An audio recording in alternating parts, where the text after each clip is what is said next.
Money, some real big money now. $800 billion for universal health care, doubling the capital gains tax. My next guest says Barack Obama's economic plan is bad for all Americans and not just the rich. Ken Blackwell is chairman of the Coalition for a Conservative Majority. So, Ken, obviously Senator Obama is getting a lot of money coming into his campaign. Are you saying that people don't appreciate or know what he's financially going to be up to? First, let me say, reality to Senator Clinton, Obama can beat you. Now, the issue for John McCain is how do you contrast the real Obama, separate his rhetoric from his record, and focus on his record.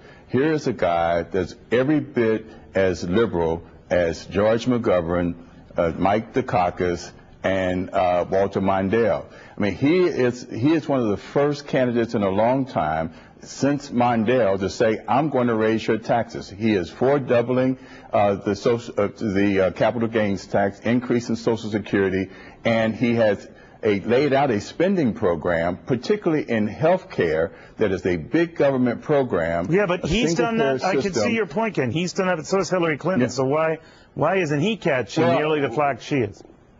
Well, I think, one, when you listen to his speeches, he speaks in grand terms, and, he does it with a smile. Hillary Clinton's problem is that people think she's mean, people think that she's not trustworthy, and this guy has a very pleasant personality. The job for Hillary Clinton in the primary, but the real job for McCain is to show this guy to be what National Journal has pegged him to be, and that is the most liberal senator in the U.S. Senate. Okay, now, I'm sure Republicans will try to seize on that if he's the nominee in the fall election. But his diehard supporters and a growing group of supporters, even Republican supporters, don't seem to care. What do you make of that, particularly the so-called Obamacans, the Republican converts? Well, John McCain can't stop at, and nor can Republicans, in saying that this guy is liberal.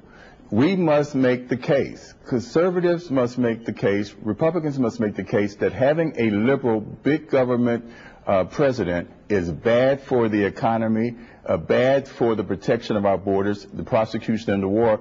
In real terms, bad for Americans. When you make that case, not just that he's liberal, but a liberal is bad for the economy, I then think the McCain gets traction.